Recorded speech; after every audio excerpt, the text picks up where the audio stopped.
Malam itu, langit di atas kota kecil di Jawa Timur terasa begitu gelap. Bulan sabit yang biasanya setia menemani malam-malam sunyi, kali ini memilih bersembunyi di balik awan tebal. Hanya cahaya redup dari lampu jalan yang menyinari jalanan sepi.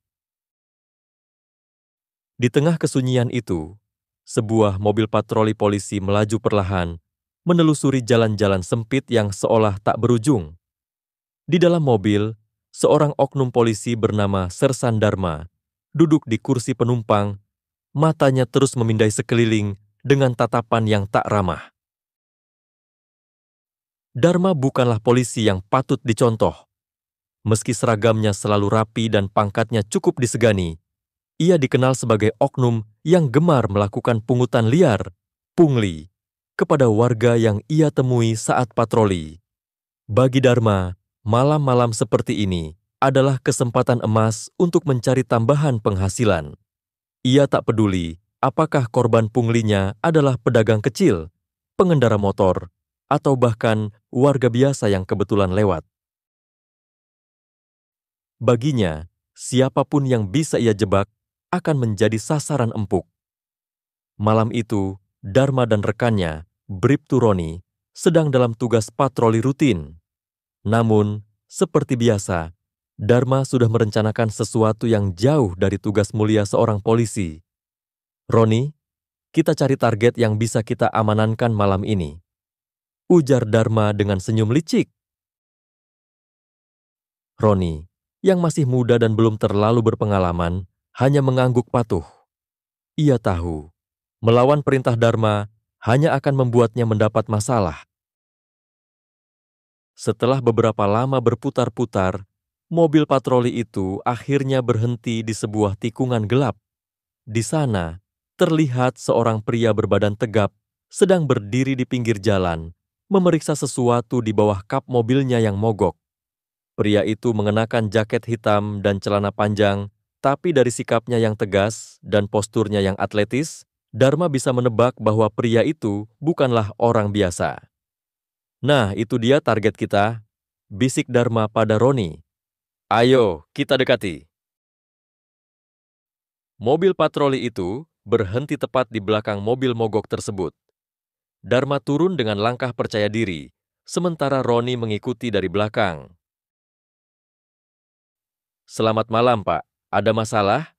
tanya Dharma dengan nada yang seolah ramah, tapi sebenarnya penuh dengan niat tersembunyi. Pria itu menoleh, dan Dharma bisa melihat wajahnya yang keras dan tatapan mata yang tajam. "Iya, mobil saya mogok. Lagi coba diperbaiki," jawab pria itu singkat. Dharma mengangguk, lalu mulai mengelilingi mobil mogok tersebut. Sepertinya mobil ini tidak dalam kondisi yang baik. Apakah Bapak sudah memeriksa surat-suratnya? Jangan-jangan ada masalah dengan surat tanda nomor kendaraan atau surat izin mengemudinya," ujar Dharma dengan nada yang semakin mencurigakan. Pria itu terdiam sejenak, lalu menjawab, "Semua surat-surat saya lengkap, Pak. Tidak ada masalah." Dharma tersenyum tipis.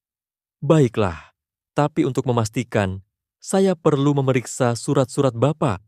Tolong diperlihatkan." Pria itu menghela napas, lalu mengeluarkan dompetnya. Ia memberikan surat tanda nomor kendaraan dan surat izin mengemudi kepada Dharma. Dharma memeriksa surat-surat tersebut dengan teliti, seolah mencari celah untuk menjerat pria itu. Tiba-tiba, matanya berbinar ketika ia melihat sesuatu yang menarik. "Maaf, Pak, sepertinya ada masalah dengan surat tanda nomor kendaraan ini. Tanggalnya sudah kadaluarsa," ujar Dharma dengan nada yang tiba-tiba berubah menjadi tegas. Pria itu mengerutkan kening. "Tidak mungkin. Saya baru saja memperpanjang surat tanda nomor kendaraan bulan lalu." Dharma menggeleng kepala. "Maaf, Pak. Menurut aturan, saya harus menilang Bapak. Tapi kalau Bapak mau, kita bisa menyelesaikan ini dengan cara yang lebih praktis." Pria itu menatap Dharma dengan tatapan yang semakin dingin. "Apa maksudnya?" Dharma tersenyum licik. Begini, Pak, kalau Bapak mau memberikan uang rokok secukupnya, saya bisa mengabaikan masalah ini. Bagaimana? Pria itu terdiam sejenak, lalu tiba-tiba ia tertawa kecil. Jadi, ini pungli ya, Pak? Dharma sedikit terkejut dengan reaksi pria itu, tapi ia tetap berusaha menjaga sikapnya. Ah, Bapak salah paham. Ini bukan pungli, tapi lebih ke bantuan untuk kami yang sedang bertugas. Pria itu mengangguk pelan, lalu tiba-tiba ia mengeluarkan sesuatu dari saku jaketnya. Dharma dan Roni terkejut ketika melihat pria itu mengeluarkan sebuah lencana kecil yang berkilau di bawah cahaya lampu jalan. Lencana itu bertuliskan TNI dengan jelas. Saya Kapten Arga dari Batalion Infanteri 521. Saya pikir Bapak seharusnya tahu bahwa melakukan pungli kepada seorang tentara adalah kesalahan besar, ujar pria itu dengan suara yang tegas dan penuh wibawa. Dharma dan Roni langsung terdiam. Wajah Dharma yang sebelumnya penuh percaya diri, kini berubah pucat. Ia tak menyangka bahwa pria yang ia coba pungli ternyata adalah seorang tentara berpangkat kapten. Namun, bukannya menyerah, Dharma justru merasa terpojok dan marah. Hei, jangan sok suci. TNI atau bukan, kalau melanggar aturan, ya harus ditindak. Bentak Dharma, mencoba menutupi rasa takutnya. Kapten Arga mengerutkan kening.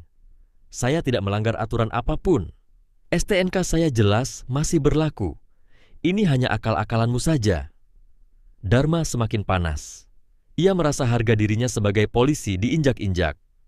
Tanpa berpikir panjang, ia melangkah mendekati Kapten Arga dan mencoba menangkap lengan pria itu. Kamu berani melawan polisi? Ayo, ikut kami ke kantor!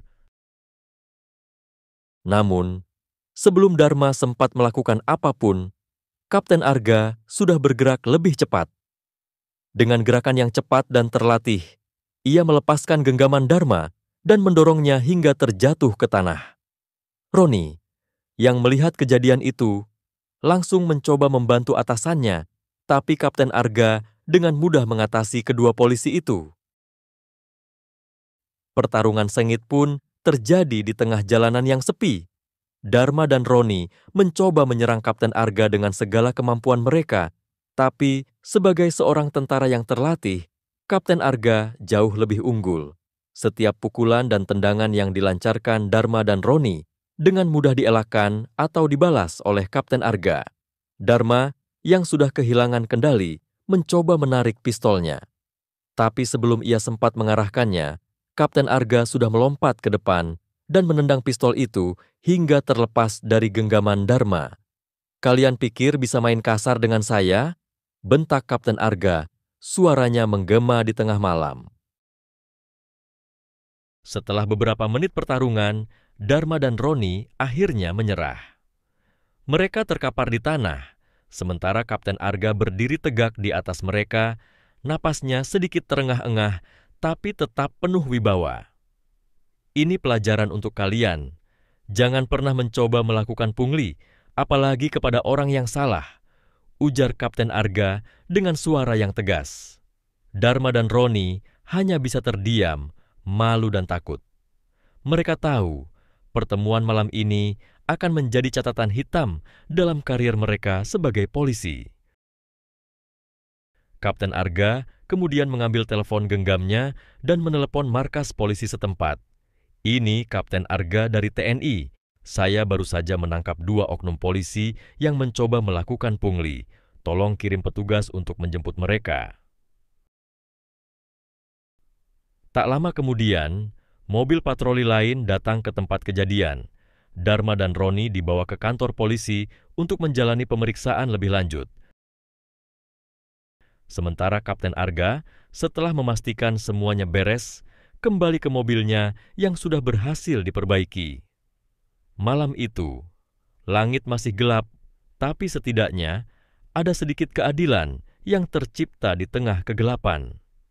Dan bagi Dharma serta Roni, malam itu menjadi awal dari kehancuran karier mereka sebagai polisi.